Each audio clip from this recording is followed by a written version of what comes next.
When ready. Oh, hold on.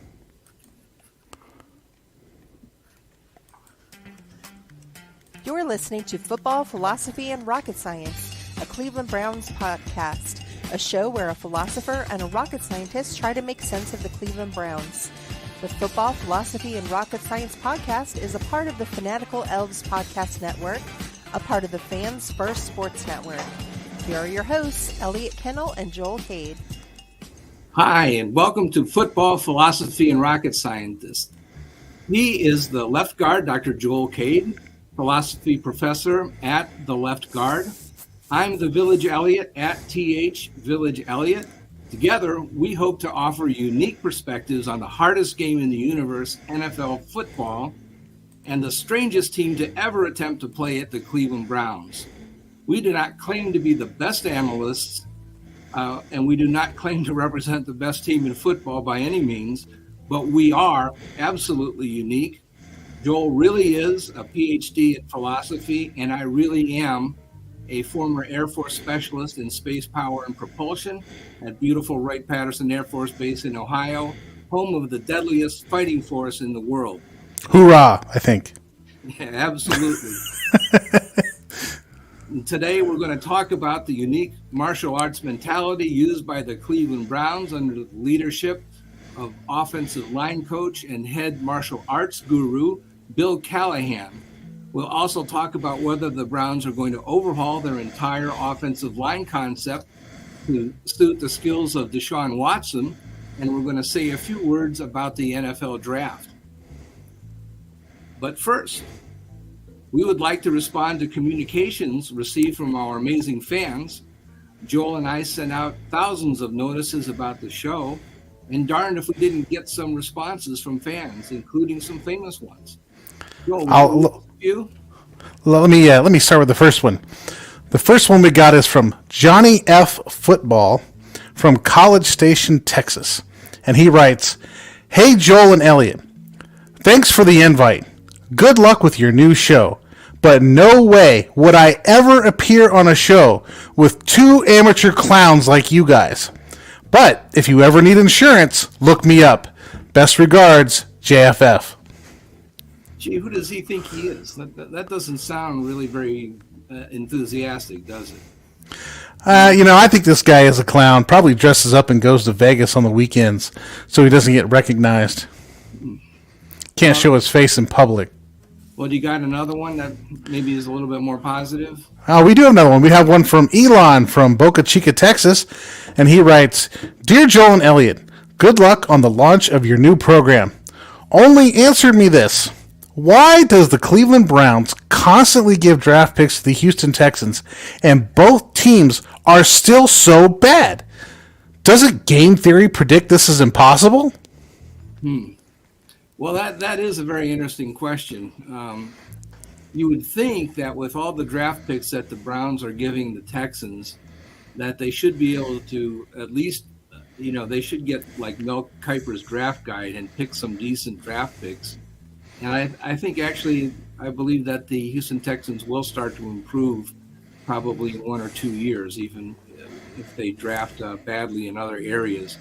The number one draft pick should make them a better team. So I think this is like picking stocks, right? You could throw darts at a dartboard and do a better job of picking stocks than following an analyst. So I don't know. We'll see. They just got to throw their darts on the dartboard and see if they find somebody.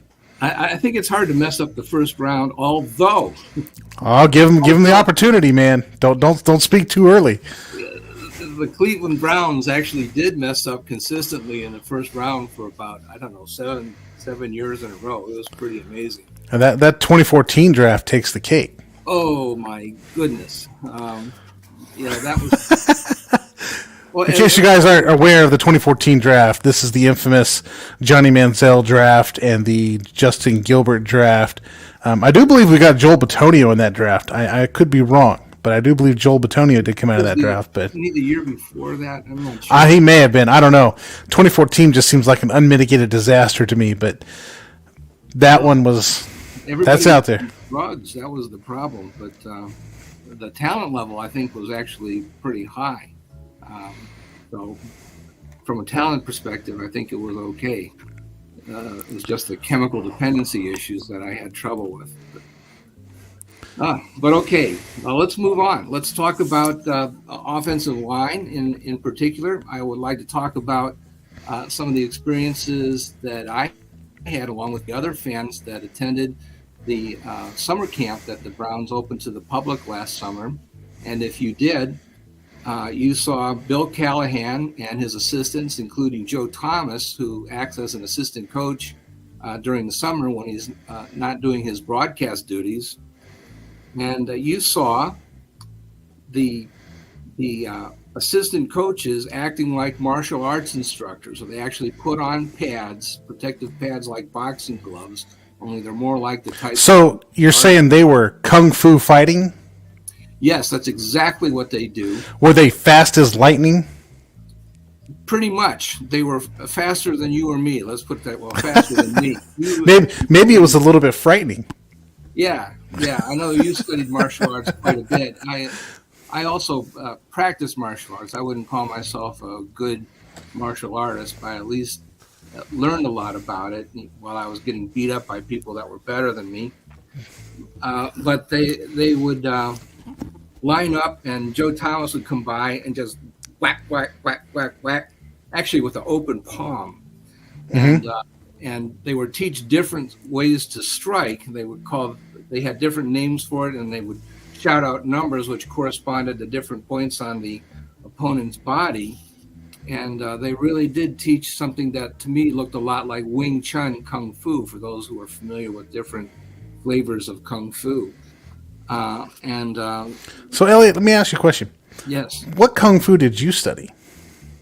Well, I studied Kenpo from Dan Distelhorst in Springfield, and then I moved down to Kettering and studied under Manuel Taninco in Kettering. Shout out to Master Taninco. I believe he is still active. Nice. Then I also studied Taekwondo at Wright-Patterson Air Force Base, and I'm familiar with Jiu-Jitsu and Judo and a little bit. Is that typical like rocket science training? Like, if in case the rocket falls over, do this Kung Fu move and it will like stand back up? I've never heard of that. But I think a lot of people that do, that are military, sort of enjoy violence, let's face it. That's like Lyle Alzado. I'm in this for the violence, man. Yeah.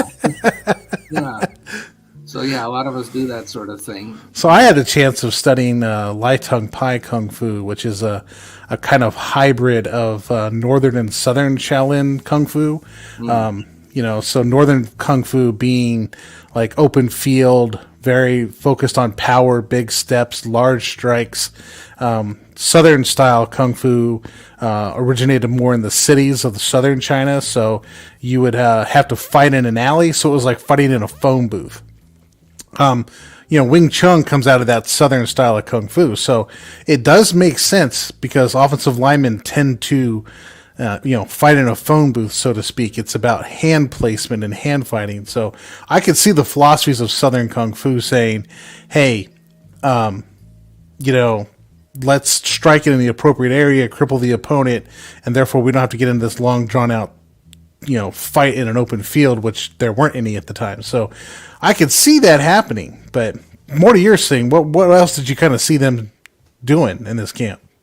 Well, the Browns definitely teach more hand techniques than most teams in the NFL. And according to Coach Callahan, the Browns had the lowest rate of concussions on the offensive line than anybody else in the NFL. And I think that's a consequence of the way that they teach. I actually looked up in the sports literature and the scientific literature and found out from an article that appeared in Perceptual and Motor Skills, number 109, number 1, published in 2009, where they measured the different Kung Fu strikes scientifically using high-speed cameras. That was Osmar Pinto Neto and alums. I hope I'm pronouncing his name correctly. It's entitled Force, Reaction Time, and Precision of Kung Fu Strikes. And what they say is that they can actually deliver more power with an open hand palm strike than with a punch. So you actually get more force behind it. Mm-hmm. And that's what the Browns are teaching. They had different palm strikes with one hand or with two hands, and kind of a scooping strike where they hit the opponent underneath the armpits and kind of lift them up. And right. I mean, as someone who's done a lot of offensive line work, I think it's important when you talk about offensive line is that you talk about the grounding. And the same is true for Kung Fu, right? To get force and energy, you have to ground. You have to settle. You have to kind of flatten your feet into the ground, push off the ground, and then channel that energy through into the strike.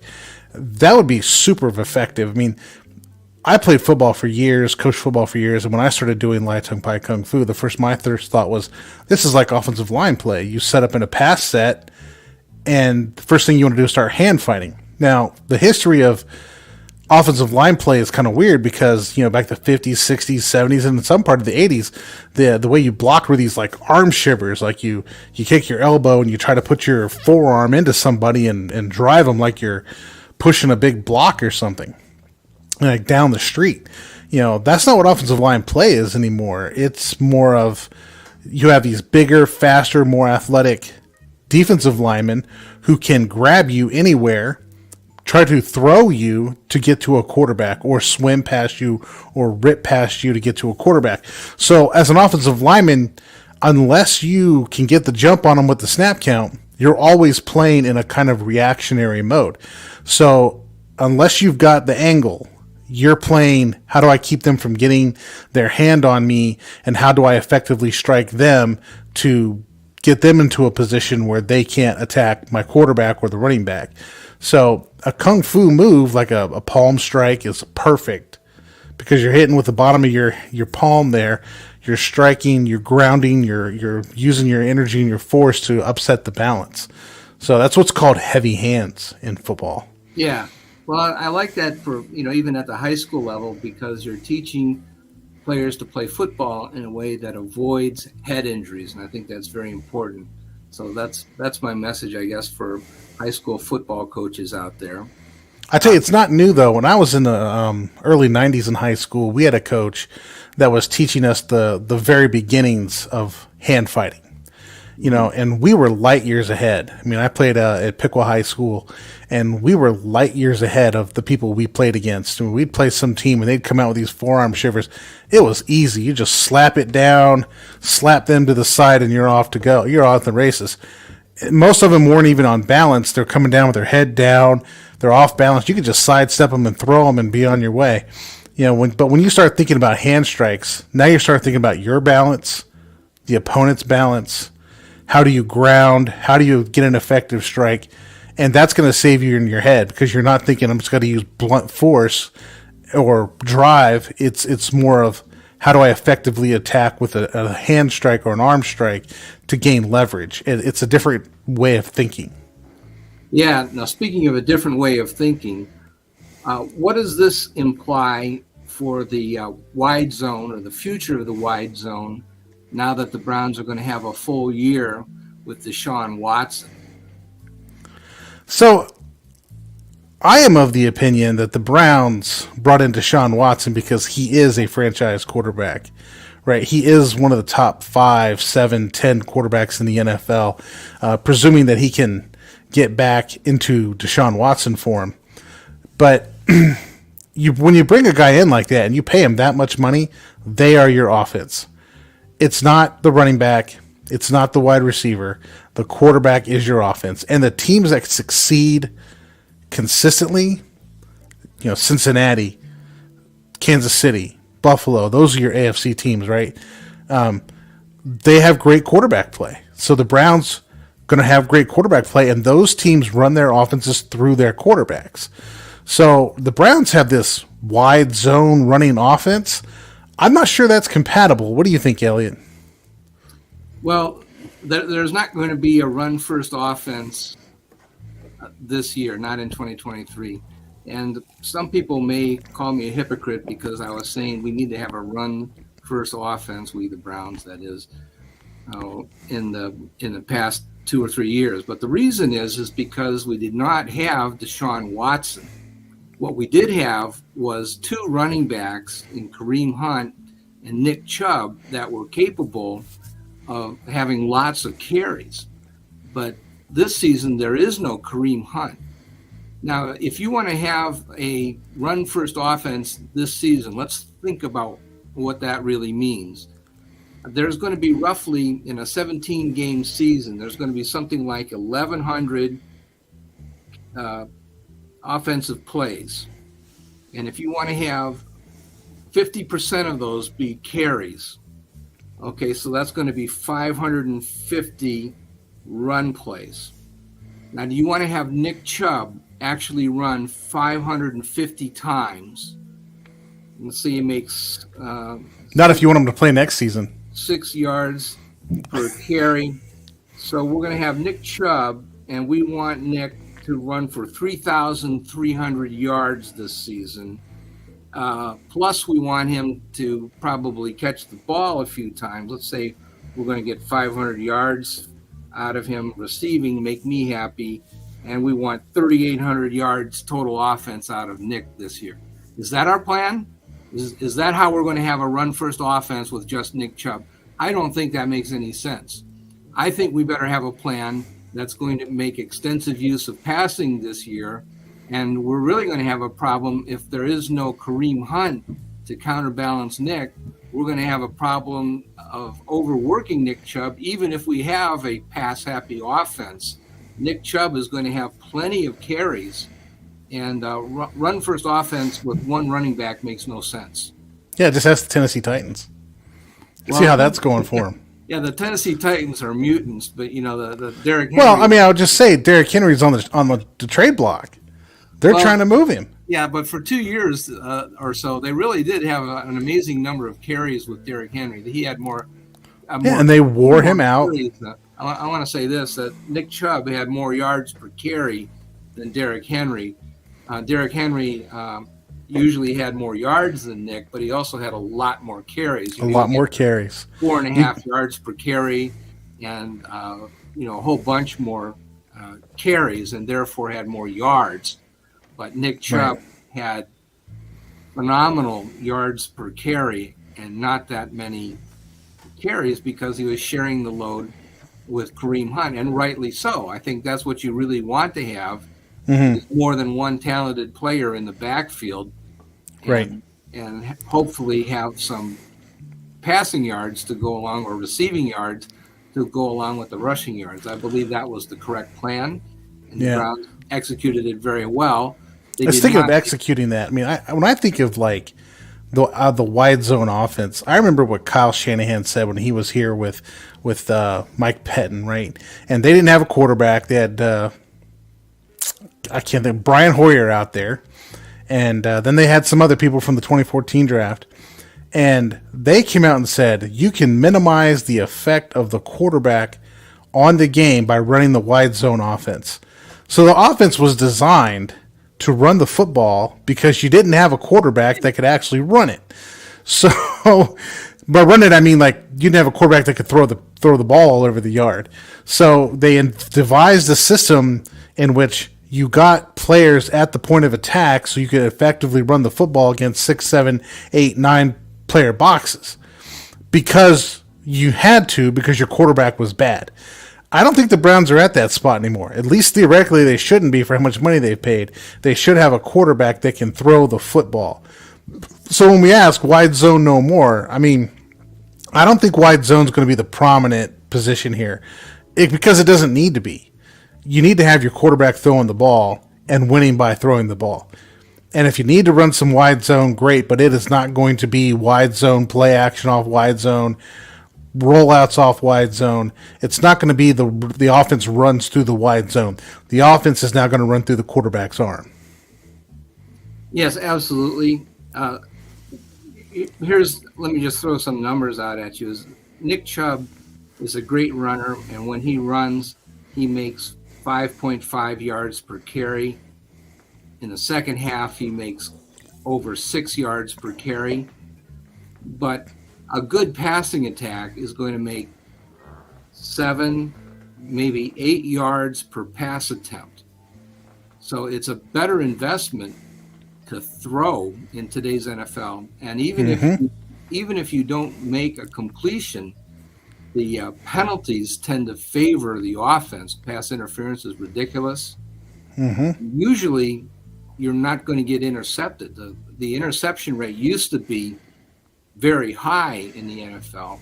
Now it's very low, and the fumble rate is probably as high or higher than the interception rate. So passing is not a high-risk proposition anymore. So right, and if you get the quarterback to do it, then you're going to do it. If you have a quarterback, you should throw. Right. All right, guys, we got to, since we make millions upon billions of dollars doing these podcasts, and we come here out of the kindness of our hearts, and we don't need your support or anybody else's support, but in the meantime, we're going to have a commercial break while we gather our thoughts. Think of this as halftime.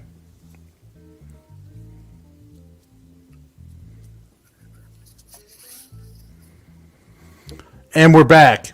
Hey, Elliot, let's see if we have any more emails from our faithful listeners. Well, we do.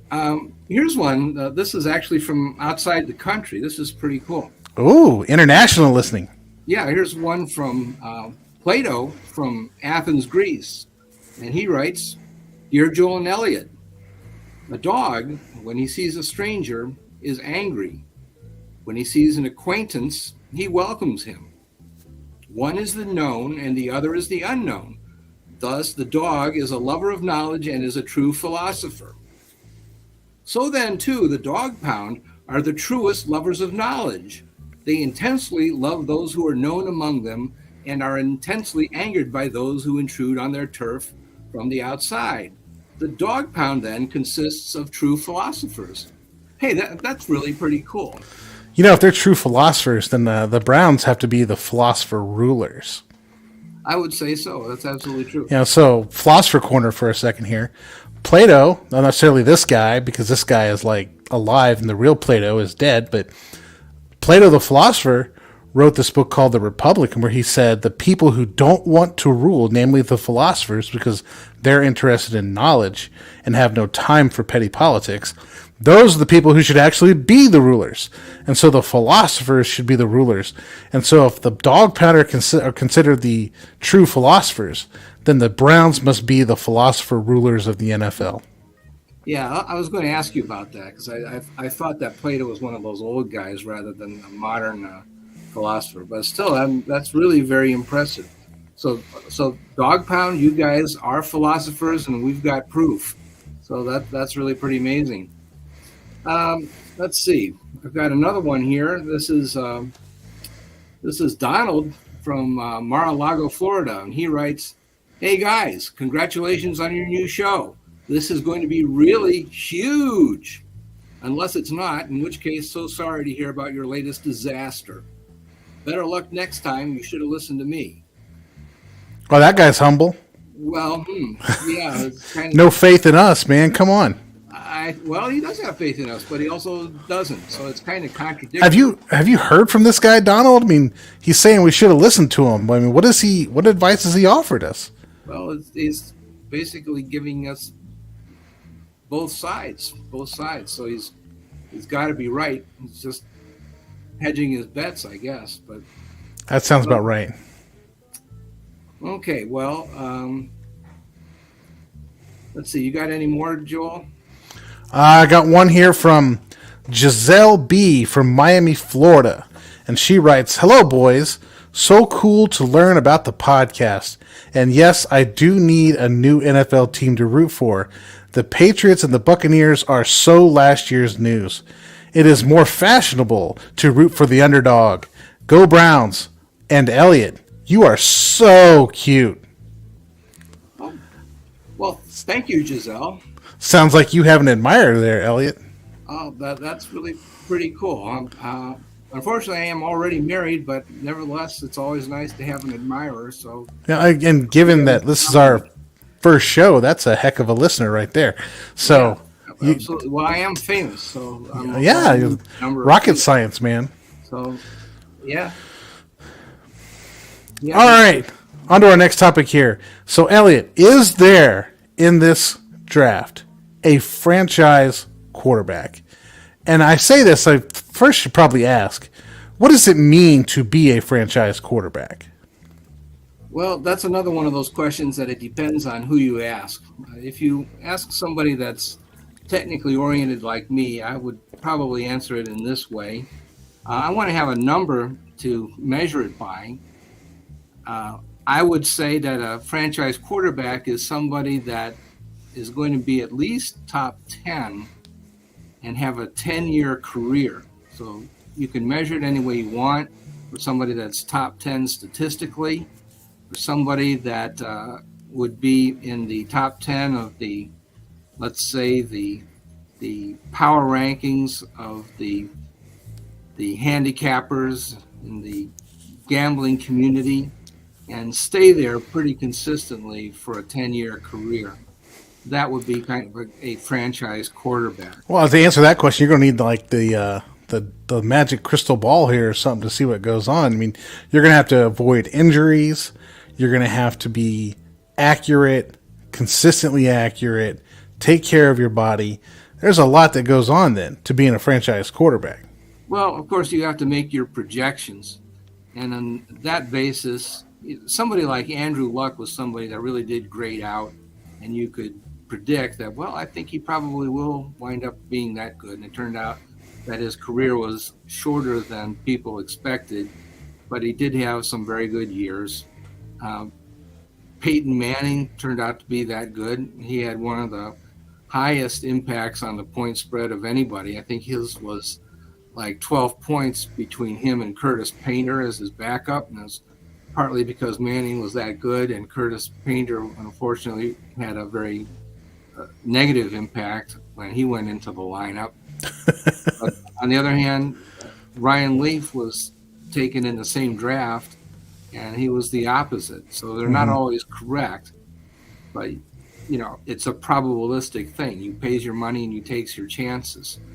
Yeah, and I think that's a good way to approach the draft as a whole. Like, right, it's a gamble, right? You're projecting and you're prospecting. That's why they call them prospects, right? You're kind of guessing how these players are going to play in the future. Is this person going to be able to hold up? Is this person going to work in that particular system? So, is there a franchise quarterback? Maybe. I think there's some decent prospects at a franchise quarterback, but whether they pan out to be a franchise quarterback is a totally different question. Yeah, well, if you define it kind of the way that I've defined it as, let's say, top 10 for 10 years, what that means is that you can only have about,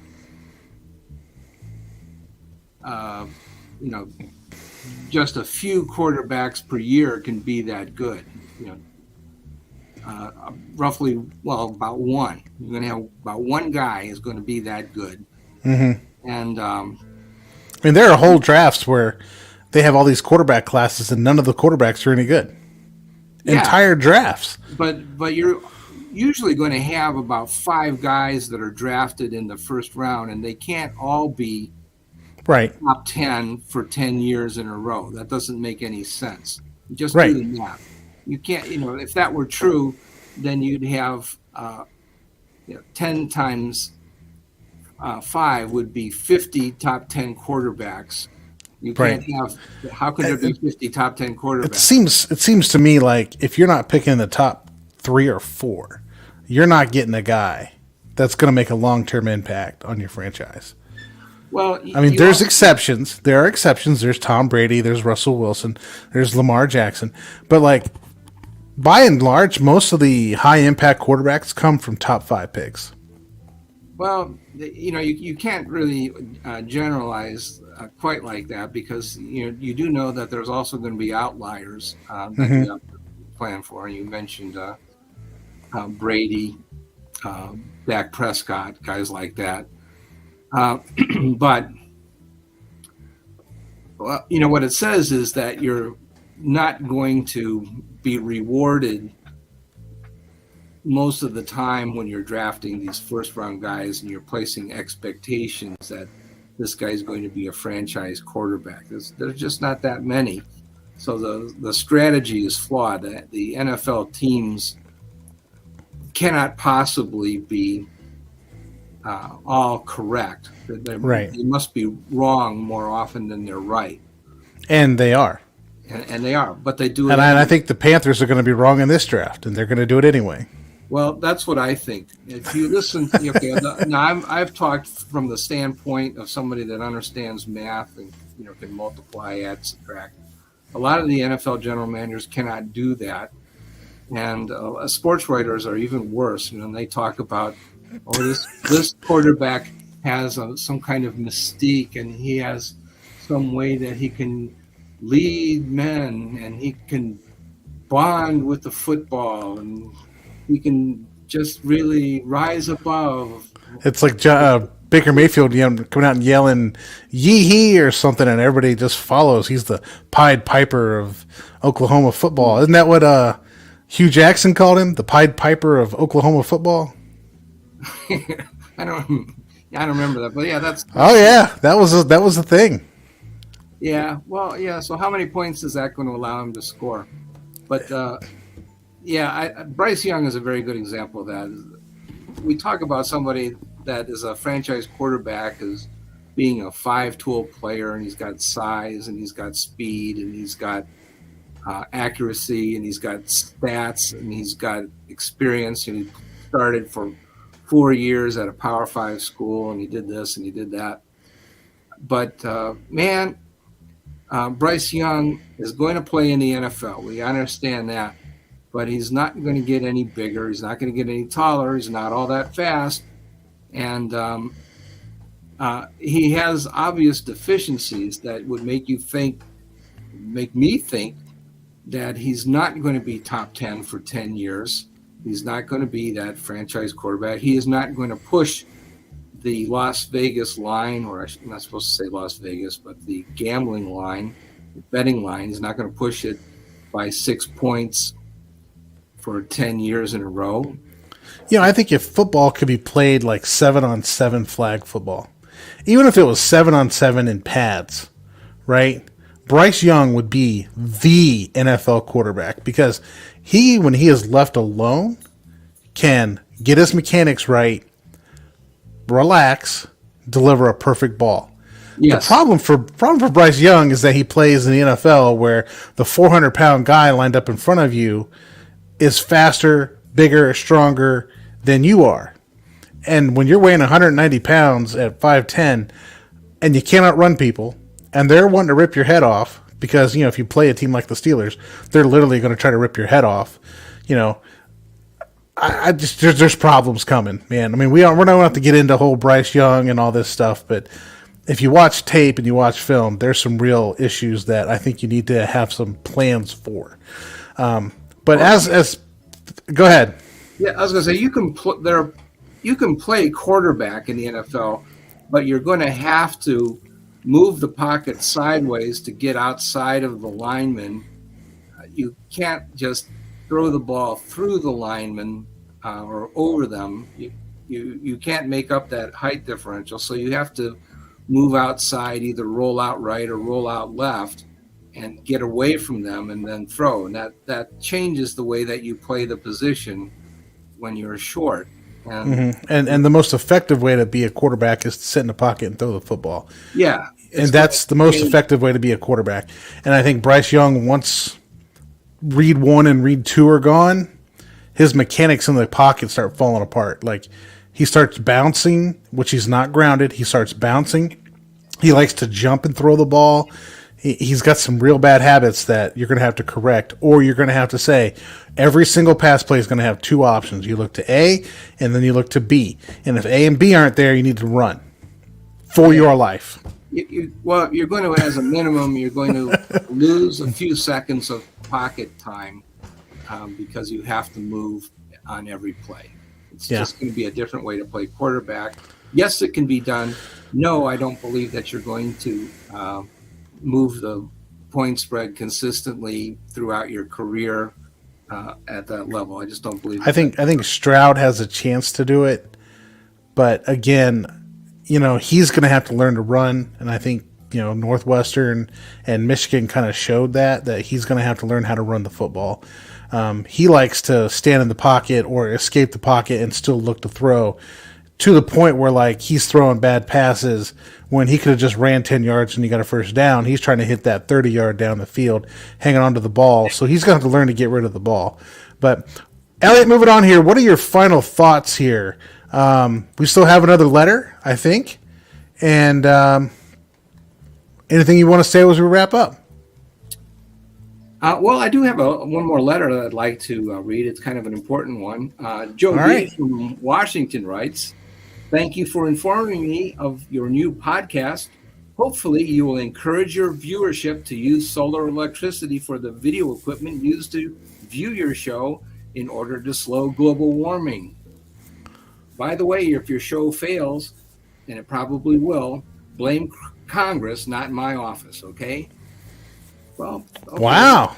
Joe sounds like he's pretty important. He's got his own office. Well, yeah, he does. And so, everybody use solar power to watch our show from now on and help save the world from global warming. I think that's a good sentiment. Thank you, Joe. Yeah, thanks, Joe. I am kind of tired. I might go take a nap. All right, Elliot, any final thoughts? Well, I enjoyed this very much, Joel. I think we make a really good team. We have unique perspectives. I think our mission was accomplished. I hope the fans had a good time. Please send us a line, and we look forward to seeing you next time. Yeah, we got some really good comments, some really good letters last time. Hope we get some more. I'll just say, the draft is coming up. We didn't do a whole lot with the draft except ask questions about franchise quarterbacks, but with the draft coming up, enjoy the weekend. Have a great weekend. Stay safe. Stay sober, because you're killing brain cells when you drink alcohol. But I'm not sure I'm going to follow that one personally. But have a good weekend. Have a good time. And thanks for listening. Thank you for listening to Football, Philosophy, and Rocket Science, a Cleveland Browns podcast. Please like, subscribe, and tell all your friends to give a listen. You can follow Joel on Twitter at The Left Guard and Elliot at The Village Elliot.